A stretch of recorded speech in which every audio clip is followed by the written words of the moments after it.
Ladies and gentlemen, the 2008 Fall Convocation of Case Western Reserve University is hereby convened. Please remain standing for the national anthem, which will be led by Elena Seeley, an undergraduate music major from the class of 2009.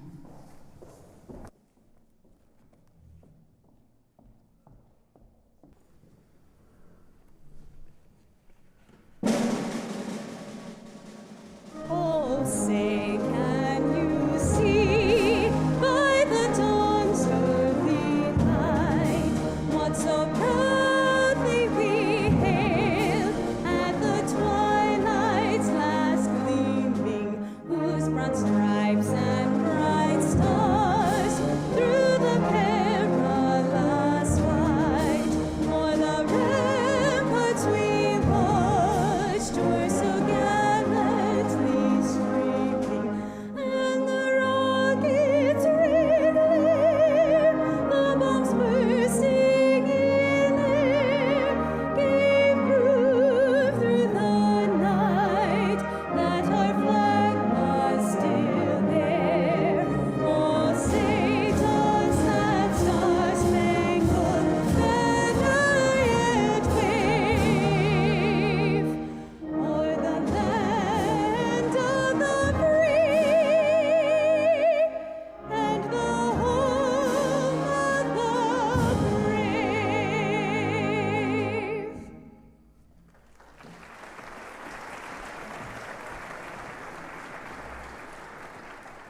Please be seated.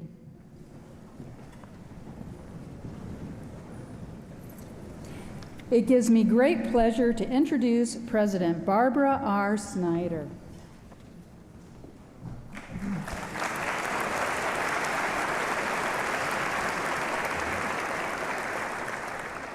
Thank you, Robin, for leading us today. And thank you, Elena, for sharing the gift of your remarkable voice with us this afternoon.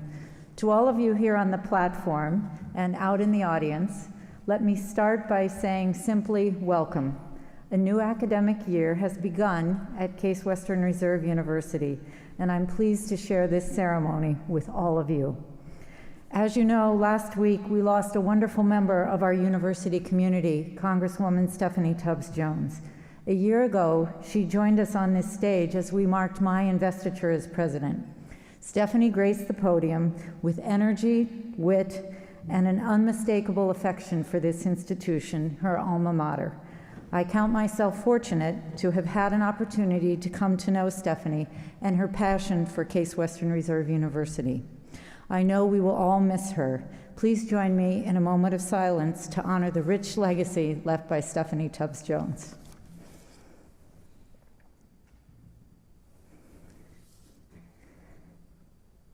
Thank you to all who have contributed to the online guest book for Stephanie. We will share your sentiments with her family. Our campus will pay tribute to her during Alumni Weekend in October. We plan to remember her during the Gospel Fest, an event that was among her favorites. I hope you will make time in your schedules to join us. Joining me on stage in our platform party are leaders from across the campus, including representatives from our Board of Trustees, deans, faculty senate, undergraduate student government, graduate student senate, postdoctoral researchers, and staff advisory council. Let me also take this opportunity to acknowledge our emeriti and current faculty, officers, and students who joined in the procession today. Finally, I want to extend an especially warm greeting to the members of the class of 2012. I know you heard it too many times to count between orientation, welcome days, and the first week of classes, but truly, we cannot say it too often. We are so very glad you're here. Now let me turn to today's speaker, David Quammen, author of this year's common reading, The Reluctant Mr. Darwin. It sets the stage for our year-long observation of Charles Darwin, whose 200th birthday is February 12, 2009. Throughout this academic year, we will celebrate one of the seminal chapters in the history of human inquiry, the ongoing development of the science of evolution. Darwin's most famous book, On the Origin of Species, was published in 1859, which makes 2009 the 150th anniversary of the public engagement with evolution. By virtue of his early insights into evolution in general and natural selection in particular, Darwin has influenced our understanding of a wide range of disciplines, among them biology, psychology, chemistry, medicine, computer science, economics, business, and law. To help broaden and deepen our comprehension of issues relating to evolution, the university is sponsoring lectures, discussions, and other events on our campus and at surrounding University Circle institutions. A detailed schedule is available on the web at www.case.edu/Darwin. I encourage you to review the lineup on our site. I would like to take this opportunity to thank the members of the ad hoc committee, in particular Professor Neil Greenspan, who chaired the committee and initiated the idea of our Darwin Year celebration. I commend Neil and his colleagues for their impressive work and look forward to seeing the way these events affect the dialogue on our campus and beyond. Now, before I welcome Mr. Quammen to the lectern, I want to recognize 4 students so inspired by his book that they wrote prize-winning essays. They are first-year students Gwendolyn Gorse, Nathan Mikowski, Sophie Zoe, and returning student Sierra Chawanga. Congratulations to all of you. And now, without further ado, the main event for our convocation, David Quammen.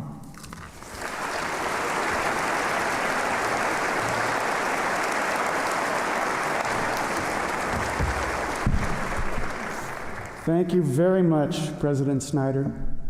Thank you all for welcoming me. My thanks to the Common Reading Committee and to the Ad Hoc Committee, to the deans, provost, staff, faculty, board of Case Western Reserve, and to the students and alum who are here. It's really very nice to be here in Cleveland at Case Western Reserve. I only wish Charles Darwin were with us also. And it's especially nice to be here as part of such a menu of intellectual fare that you have for this forthcoming year. I've seen it today, the list of other speakers that you'll have coming in coming weeks and months, and I really envy you, the people that you're going to get to hear and interact with during this year at Case. Francis Collins, I gather, in a week. Sean Carroll, a wonderfully interesting biologist. Not long after that, Edward Larson, the historian. I think Ed Wilson will be here, and a number of others. By all means, I enjoy these people, especially, I shouldn't say especially, but Sean Carroll is a really fascinating biologist. You should come and hear him. Now, let's see. So, what I want to talk about this afternoon is the character of Charles Darwin and the way his character affected the development and the presentation of his single most important idea. Excuse me while I get my reading glasses on. Now, that idea, of course, is evolution by natural selection. And if you've read my little book, and probably whether or not you've read it, you know the essence of that idea and a bit about how Darwin found it and shaped it. In case you don't, very, very sparely, I'll say natural selection encompasses 3 essential ideas. First of all, more individuals are born to every species and every generation than can survive given the limited resources of food and habitat. Secondly, those individuals vary from one to another within a given species. Third, only the fittest of them, therefore, survive and reproduce. And the result of those 3 factors working together leads to evolutionary change and adaptation. That's the idea. Today, I want to try to place that idea more vividly for you within its human context. The context of Darwin the person, Darwin the husband and father, Darwin the painstaking, shy Englishman who lived within a certain social milieu and a certain time. I want to focus on something that I treated only passingly in the book. I want us to think together about two particular traits of his character, which help illuminate the story behind his great discovery and his announcement of it to the world. Those traits are caution and honesty. Charles Darwin had unusual quantities of both. Caution. Why did he wait 21 years between the discovery and the announcement? He was just 29 years old in autumn of 1838 when the concept of evolution by natural selection came to him. 29. He was 50 years old in 1859 when he published On the Origin of Species. That was 21 years of preparation, hard labor, revision, distraction, and delay. Where did the time go? Was he worried? What was he worried about? Why was he unwilling or unready to publish sooner? Caution. But the caution was tempered with an especially strong strain of honesty. What pushed him forward during those 21 years? There was something besides scientific curiosity and ambition. What guided him through the uncertain times, some of which were pretty lonely and miserable? What prevented him from cutting corners intellectually? What drove him to examine the idea of natural selection more critically than even his critics eventually would? What forced him to publish it finally, despite all the discomfort he knew it would cause to his family and all the outrage he knew it would stir up? The answer, I think, is his rock-ribbed congenital honesty. He had arrived at what he considered an important truth. He couldn't not speak it. Now, Charles Darwin wasn't always a heroically honest man. There's that one notable exception, which I mentioned in the book, his handling of the co-discovery with Alfred Russel Wallace. Alfred Wallace was this unknown young collector out in the Malay archipelago, what we now think of as Indonesia, 14 years younger than Darwin, who, during the long years of delay, Darwin's delay, went looking for an evolutionary theory himself, and Wallace found it.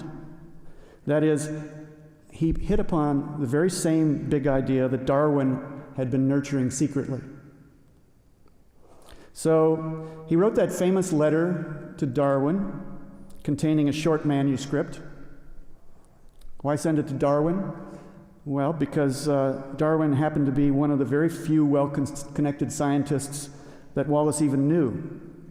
So he wrote, "Dear Mr. Darwin, I've got this wild idea. What do you think about it?" And there it was, evolution by natural selection.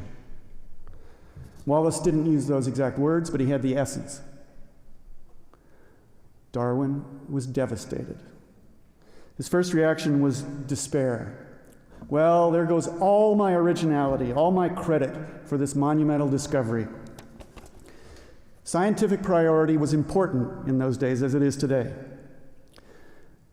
Darwin hated himself for caring about priority, but he did care. He complained by letter to two of his powerful friends, Charles Lyell and Joseph Hooker, until they stepped in and rescued him by arranging a joint announcement, Darwin and Wallace on evolution. Later, Darwin even lied to himself. Maybe lie is too strong a word. At very least, fibbed to himself and to others about how his powerful friends came to create that arrangement. He told Wallace by letter that, quote, "I had absolutely nothing whatever to do with leading Lyle and Hooker to what they thought a fair course of action." Right. So, he was not always a heroically honest man, but he was almost always a heroically honest man, and that's part of what made him extraordinary. Now, both this honesty and the caution showed early in Darwin's intellectual life, during the period back in London just after the voyage of the Beagle. 2 years. That's when he was brainstorming his way toward an evolutionary theory by scribbling in what he called his transmutation notebooks. These notebooks were little leather-bound pads, not much bigger than that. They'd fit in a jacket pocket. They've survived and been published. They're fascinating and they're valuable because they show the course of his thought as it was taking shape. In the first notebook, the very first, he reminded himself that every species contains variation, as I said, variation among individuals. Children don't look exactly like their siblings unless they're identical twins. Each cat differs slightly from other cats, each dog from other dogs. Darwin outlined a thought experiment. Put a pair of cats on an island, let them breed there and multiply for many generations, then compare the offspring to mainland cats. He wrote, "Who will dare say what result?" He would dare eventually. 10 pages later, he wrote, "Each species changes. Does it progress?" Darwin himself was progressing toward the big idea. He wrote, "Changes not result of will of animal, but law of adaptation." A law of adaptation, okay. But what was the law? He wrote, "Organized beings represent a tree. The limbs," now me speaking, "the limbs and small branches of that tree stand for living species. The trunk is extinct species, common ancestors from which all the rest have grown." 10 pages further in the notebook, he drew a tree-like diagram showing the ends of the branches labeled with letters, A, B, C, D.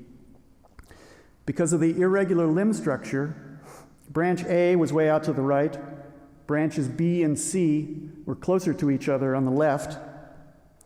He wrote, "Thus genera would be formed.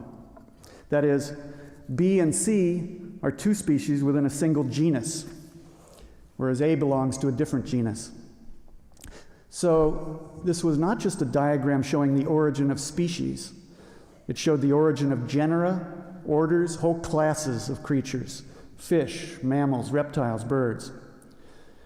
It showed the origin of biological diversity. He noted the big gap between birds and mammals. Here was a way to account for it. And not just that gap, but even bigger ones, between vertebrates and insects, between animals and plants. He wrote, "All coming from one stock and obeying one law." Now he was getting excited. On the next page of the notebook, he caught himself. He wrote, "Heaven knows whether this agrees with nature. Cuidado." A warning to himself. Cuidado. He'd spent enough time in South America during the Beagle voyage to know the Spanish word for caution. He forged on, making these notebooks a shorthand record of his reading, his evidence, his thinking and wondering. Why do men have nipples? Darwin, restless thinker, wanted to know. Why do flightless species of beetle live on windy islands, and why do those beetles possess perfectly good wings sealed uselessly within sealed wing covers?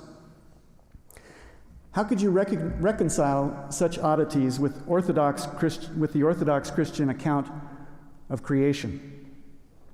Each species shaped directly by God, one by one, in acts of special creation. Maybe that orthodox account could be stretched by ingenious theologians to cover such oddities, but there was a better, more economical, more persuasive answer. Namely, that flightless beetles on islands reflect some sort of transmutation from ancestral beetles that flew.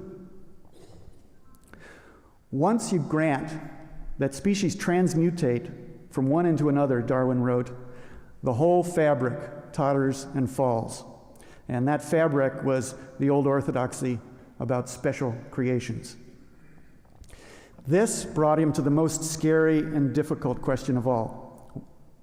What about humans? He wrote, but man, wonderful man, is an exception.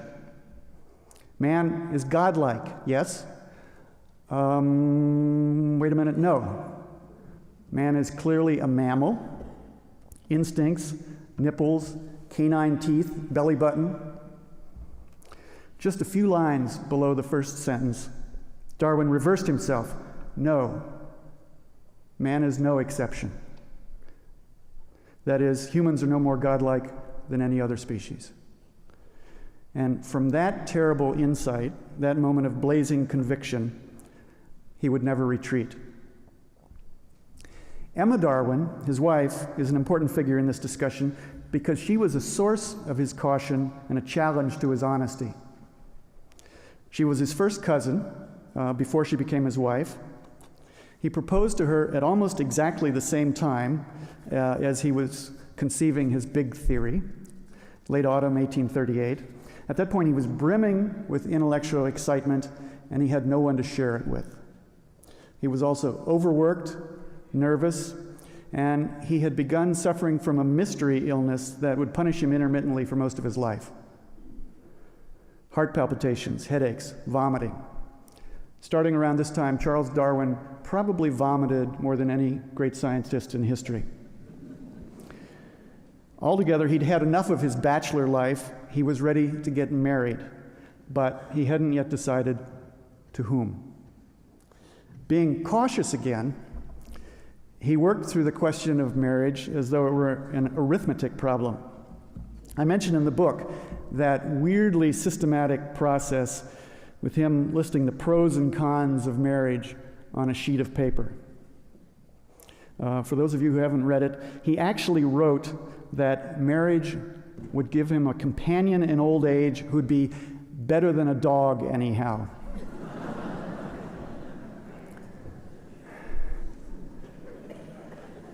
He wrote, only picture to yourself a nice, soft wife on a sofa with good fire and books and music, perhaps.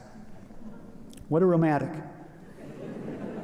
Suddenly then, at this time of tension and excitement and anxiety, he reached out to his cousin, Emma, whom he'd known all her life, and asked her to marry him. I see Darwin's choice of Emma in paradoxical terms, as a reckless leap towards safety. In other words, even this seemingly incautious act was really very cautious. Once Emma had accepted his proposal, he swung back from ambivalent caution to heedless honesty. He sat her down for a talk about religious beliefs. This was literally heedless because his own father, the obese and imposing Dr. Robert Darwin, his own father had specifically advised him against doing any such thing. According to Dr. Robert, a man should carefully conceal any religious doubts from his wife. The reason being that candor on that subject would only cause unhappiness in the long run. Charles promptly ignored his father's advice and opened up the subject to Emma. She was intelligent, pious, and conventional. Darwin told her something about the shape of his current thinking. We don't know exactly what, and his doubts about Christianity.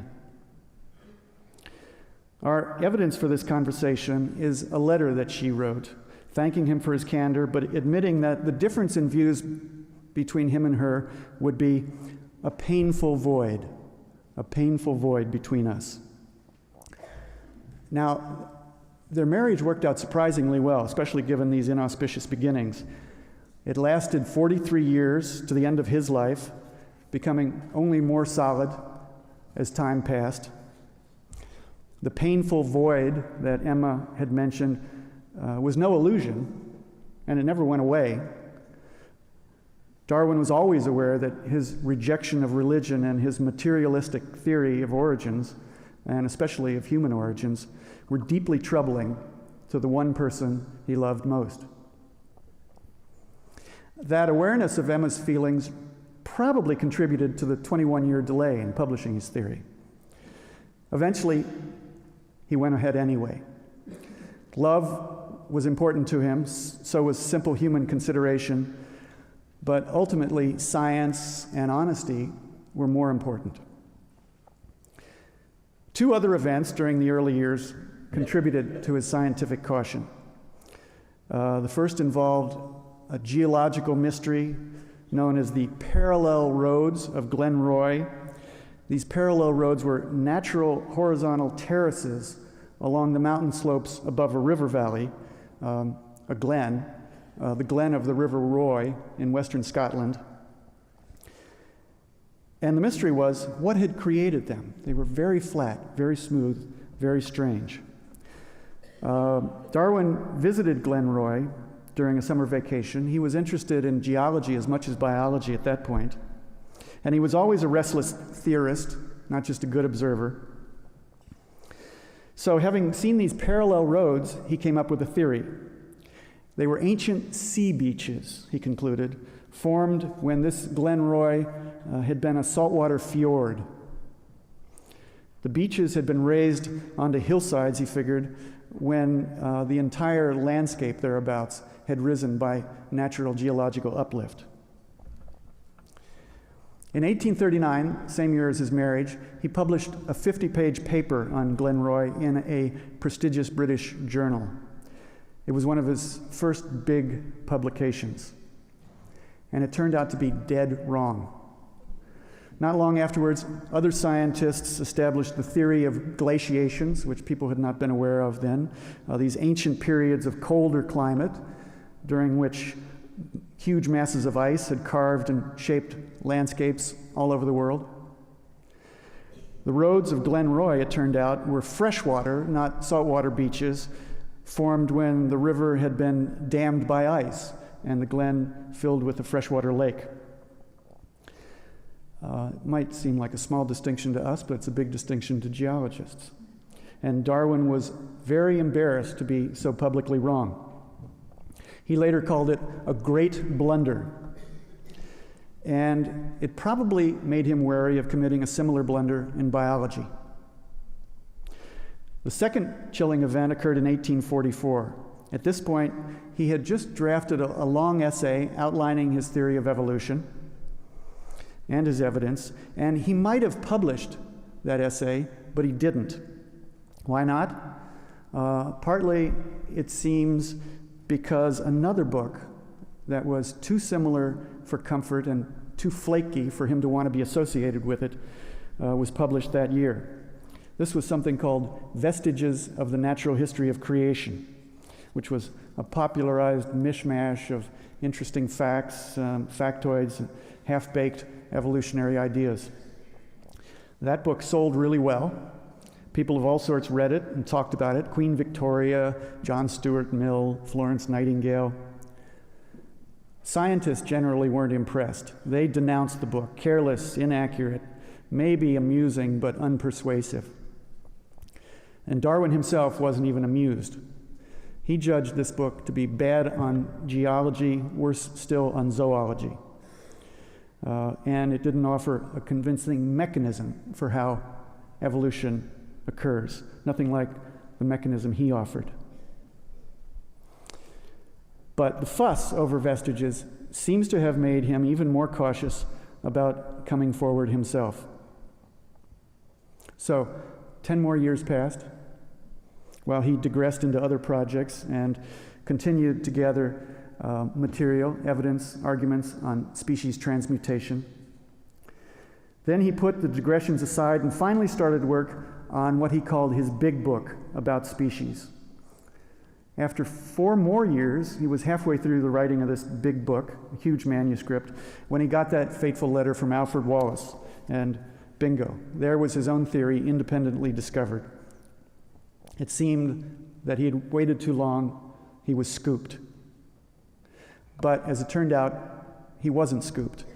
That compromise worked out by his powerful scientific friends, a joint announcement at a scientific meeting, saved his priority. He and Wallace were both on the record, but because their presentations to that meeting were brief and cryptic, essentially nobody noticed. That was the summer of 1858, just 150 years ago, right about now. At this point, Darwin did something bold and incautious. He pushed the big book manuscript aside and he started writing again from scratch. He wrote fast now. He didn't bother with footnotes. He included only the best of his factual examples and arguments. He was writing, he told friends, just an abstract of his real book, what we would call the quick and dirty version. Get it written, get it out before some other disaster intervened. Never mind the criticism that it would provoke from his scientific colleagues. Never mind the outrage it would provoke from religious authorities. And never mind the discomfort it would cause to his wife. He charged ahead, producing page after page of what he now called My Abominable Volume. And it was published the following November, that abstract, that abominable volume, as On the Origin of Species. Now, The Origin of Species is, I really believe, is a book that every educated person should read. But better still, it's a book you can enjoy reading. It's written in plain language, unlike Newton or Einstein's great works. There's no technical terminology, no mathematics. It's just the voice of this earnest, unassuming Englishman telling the world's most amazing story. And it contains, amid all the rest, one very interesting chapter. That's chapter 6, titled Difficulties on Theory. This is where Darwin argues against himself, challenging his own theory with every criticism he can imagine. Criticisms such as the absence of so-called missing links, or the apparently impossible to evolve complexity of some structures, like the human eye. About those criticisms, he himself says, "Some of them are so grave that to this day I cannot reflect on them without being staggered." Honest. "But to the best of my judgment, the greater number are only apparent, and those that are real are not, I think, fatal to my theory." Years later, in the private autobiography he wrote for his family, he described the method he had used to gather material for this one crucial chapter. He had a golden rule. The rule was that whenever he came across a fact or an argument that seemed to cast his big idea into doubt, he would, quote, "make a memorandum of it without fail and at once. For I had found by experience that such facts and thoughts were far more apt to escape from the memory than favorable ones." That's a habit of pragmatic honesty. Seek out the best criticisms, write them down so you don't forget them conveniently, and address them preemptively. Owing to this habit, he added, very few objections were raised against my views which I had not at least noticed and attempted to answer. The evidence is there in chapter 6 of The Origin. It shows how deeply he cared about understanding the world, not just promoting a theory. The rigorousness of his personal honesty rings out in his autobiography, which was the one book he ever wrote without intending to publish it. He was speaking to his family in that manuscript, but he was speaking candidly, saying things that his wife in particular wouldn't have wanted to hear. The most incautious statements were the ones about religion and the idea of human immortality and his own departure from Christianity. He had given serious attention to the questions of religious belief. In fact, he had read more on the subject and more diversely than most of us ever do. Philosophical works, books by Hume and Locke, spiritual memoirs, books such as James Martineau's Rationale of Religious Inquiry. Gradually, he weighed it all against what his own senses and his own brain told him. Thus, disbelief crept over me at a very slow rate, but was at last complete, he wrote. He wrote, "The rate was so slow that I felt no distress and have never since doubted, even for a single second, that my conclusion was correct." Close quote. But there was something else he never did. He never tried to persuade other people that they shouldn't believe the Christian tenets of faith. He simply stopped believing them himself. This was a lonely position for him, I think, but it was one about which he had great intellectual clarity. Darwin lived to the age of 73. His marriage and his family were central to his existence. At least, they were central to his personal existence. The center of his existence as a scientist was elsewhere. It was that big theory of his, evolution by natural selection, and his vision of the connectedness of all living things. Heart disease is what eventually took him down. In the spring of 1882, he went into a really bad decline. His wife and 3 of his children gathered around. He suffered terrible pain and nausea. He retched blood until his long white beard was sticky and red. He told his wife how much he loved her. And near the end, he said, "I am not the least afraid to die." He said this, as far as I can figure, for 2 reasons. First, because he recognized that since he was notoriously an unbeliever, people would want to know. The second reason he said it is simpler. He said it because it was true. Thank you very much. Thank you. Thank you very much.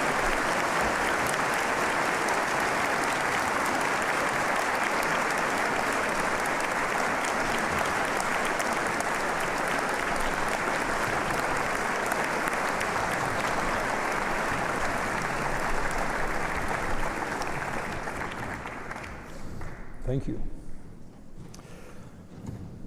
It's my pleasure to recognize students who have extended and enhanced their education through active engagement in community service and campus leadership.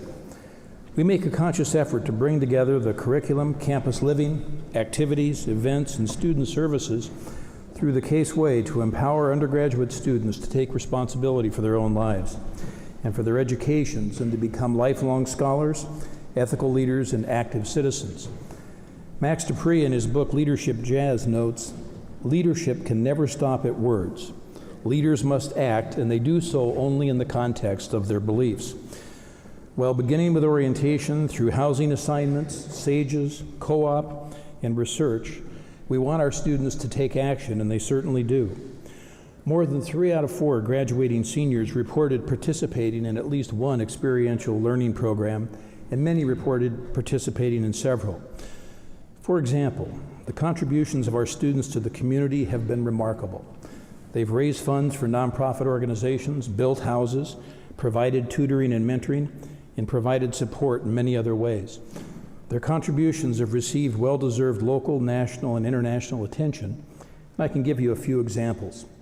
And the first one is almost staggering. Students in the Mandel School of Applied Social Sciences last year spent well over 225,000 hours of service in local social service agencies.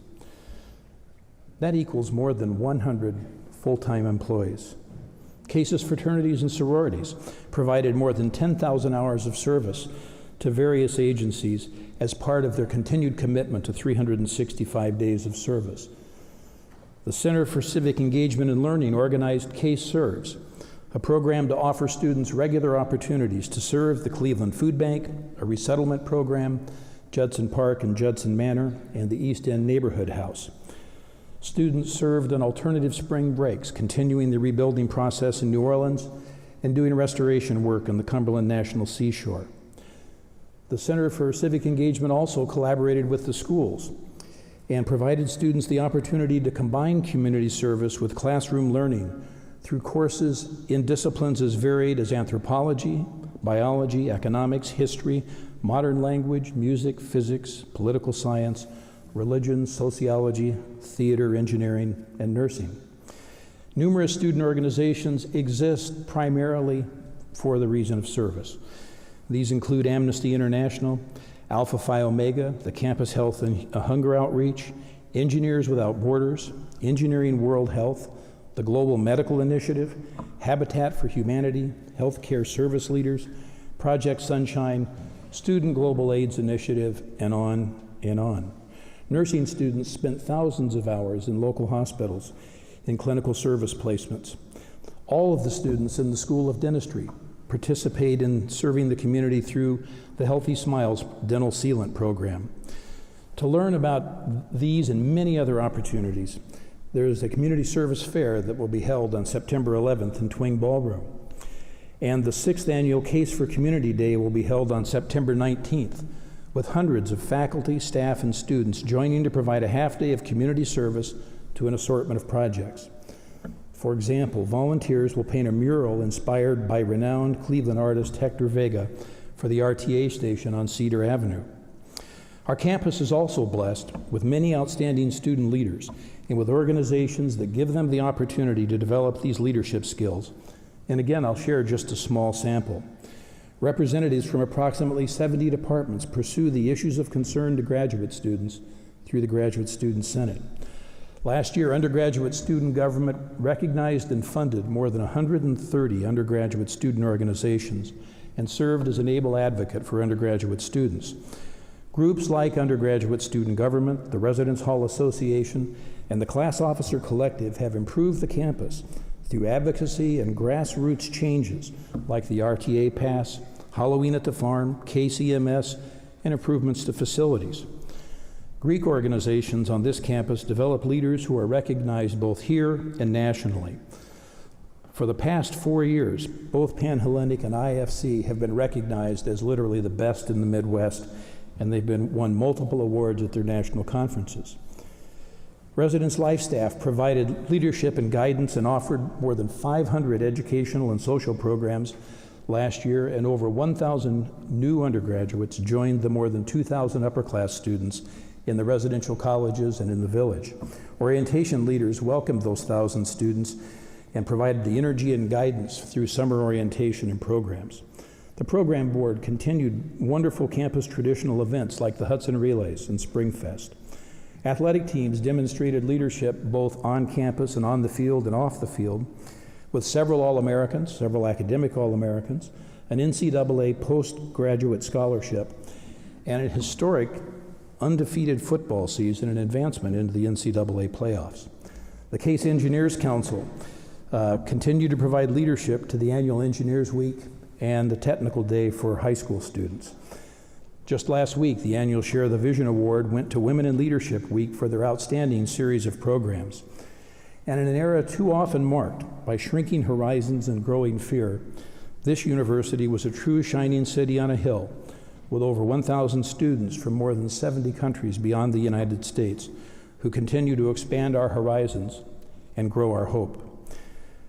The Emerging Leaders Program is a special program for first-year students, and they use the text, The Leadership Challenge, by Kouzes and Posner. That book includes the following statement: leadership is not the private reserve of a few charismatic men and women. It's a process of ordinary people use when bringing forth the best from themselves and others. The domain of leaders is the future. The leader's unique legacy is the creation of valued institutions that survive over time. The most significant contributions leaders make is to the long-term development of people and the institutions that will prosper and grow.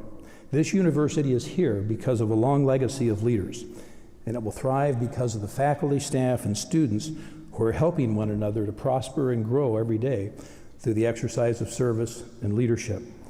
Please join me in recognizing these outstanding students and organizations who've enriched and enlivened our campus through their leadership and service.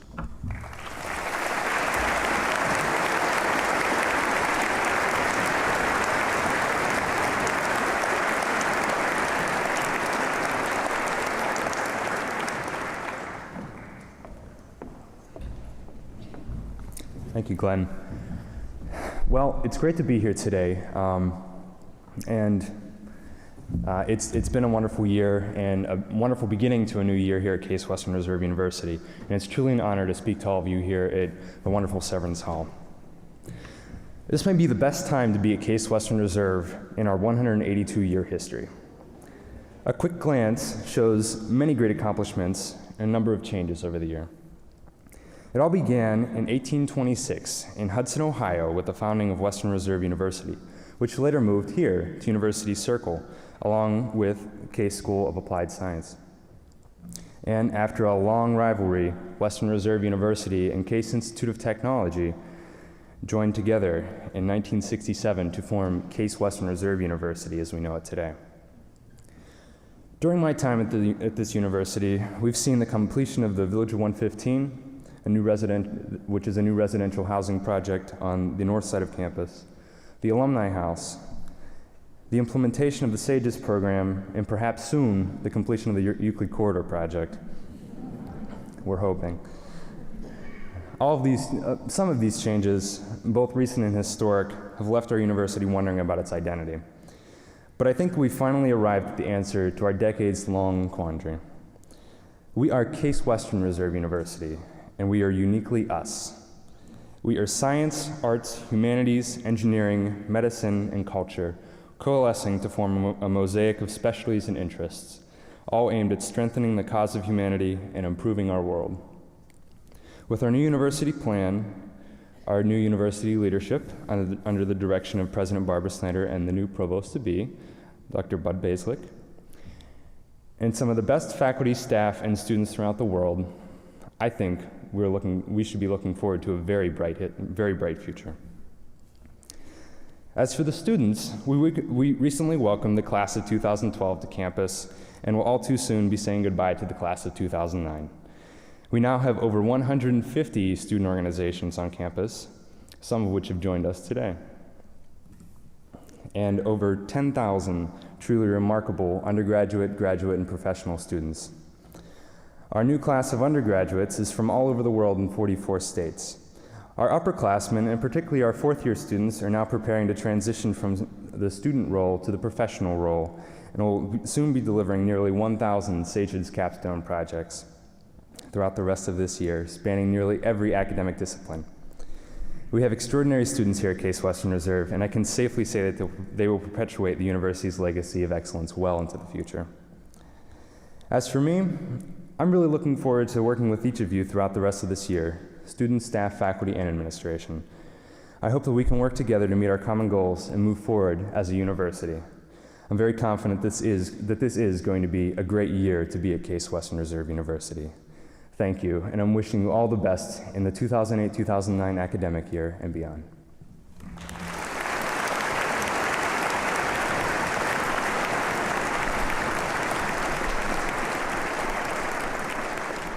And I'd now like to welcome back President Snyder to recognize some of the other excellent people here at Case Western Reserve University.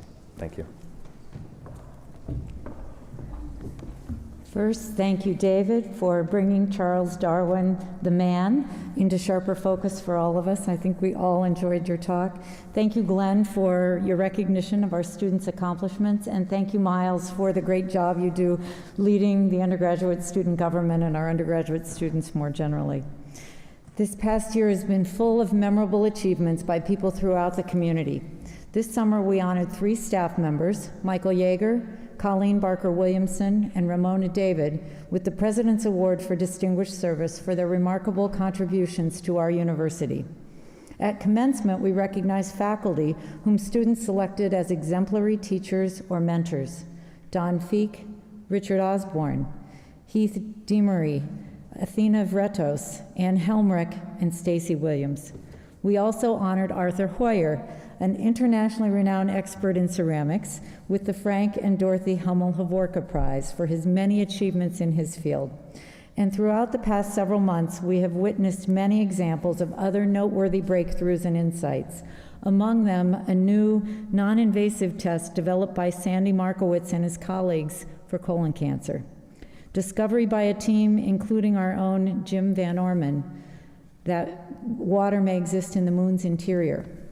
Analysis of the place of women in American politics in a new book published by Cambridge University from our own Karen Beckwith. I should also highlight the remarkable work of the committee charged with finding our next provost. Professor Hunter Peckham led a most thoughtful, dedicated group of professors, administrators, students, and staff. I thank them again for the many hours devoted to ensuring that we found and hired the best possible candidate. I believe we have done that in naming Bud Bazelak, and I look forward to his arrival on October 1st. Finally, I must note one of the most incredible stories from the summer, that of our visiting assistant professor, Andrea DeGiorgi, undergraduates Nathan Bensing, Gabriel Surprise, and graduate student Danielle Maynard. They went to Tbilisi, Georgia to conduct a landscape archaeology survey, but they ended up as witnesses to history when violence broke out between Russia and Georgia. Smart and swift action got the group quickly into Turkey. Professor DeGiorgi reports that the group collected substantial data before having to flee.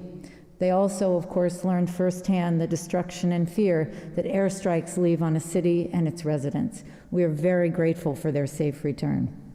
Before we conclude our program with the alma mater, let me acknowledge 3 more members of our community: Jerry Goldberg, Greg Eastwood, and Franklin Salata. Jerry, as many of you know, is the Dean of Deans here at Case Western Reserve University, the wise academic veteran who so graciously agreed to serve as interim provost in 2007-2008. Not only did Jerry complete all of the duties associated with that critical leadership role, but he also led the development of our strategic plan, a Herculean task that involved dozens of meetings with hundreds of constituents across the campus over a period of months. From the start, Jerry committed to giving every member of our community a voice in this process, and I am deeply grateful for his leadership in planning, his partnership in working with me, and his passion for this university. Next month, Jerry returns to dentistry, and he does so with the gratitude of our campus.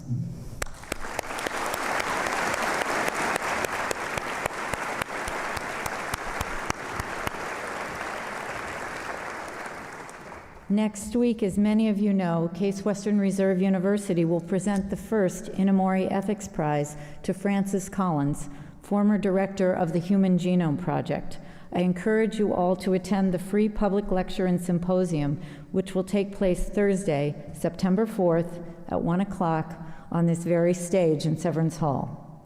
As interim director of the Inamori International Center for Ethics and Excellence over the past year, Dr. Gregory Eastwood has built a great foundation for this annual prize celebration, as well as all of the other activities of the center, now to be led by his successor, Dr. Shannon French.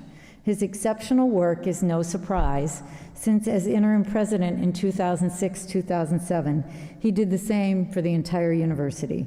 We're deeply grateful for Greg's service and now wish him well as he and his wife Lynn return to Syracuse this fall. To give you an opportunity to convey your sentiments to him in person, we're holding an open house reception for Greg from 3 to 5 on Friday, September 5th at the Alumni House. And finally, Franklin Salata, graduate of the Case Institute of Technology and chairman of Lynn Salata Capital Partners. Frank joined the university's Board of Trustees in 1999, and in 2004 was the first undergraduate alumnus to be named chair of the Board of Trustees. In 2006, he led the search that brought me to Case Western Reserve University. This fall will mark his final meeting leading our trustees. In recognition of his extraordinary service, his colleagues on the board this summer awarded him the University Medal.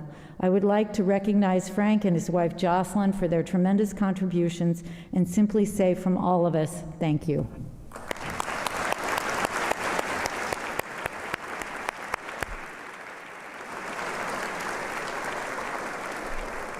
And now please join me in welcoming Elena Seeley back to the lectern to lead us in singing the Alma Mater. You will find the lyrics, if you don't have them memorized, printed on the back of your program. Elena. Thank you.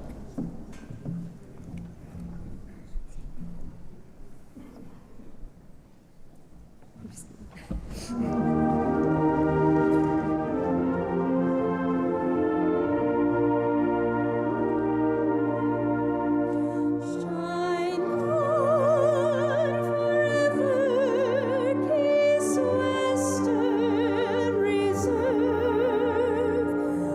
loyal and true are we.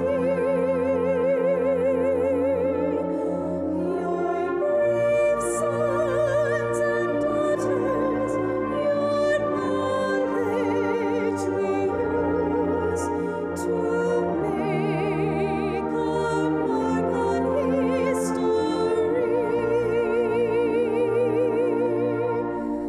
Our school days we'll cherish forevermore. A lifetime of friends from the start. Shine on forever, Case Western Reserve. You'll be forever in our hearts.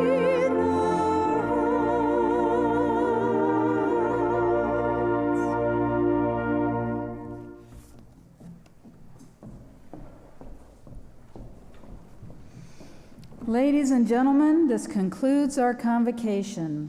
I would like to invite all of you to the reception and book signing in the tent on Freiberger Field, which is right behind Severance Hall.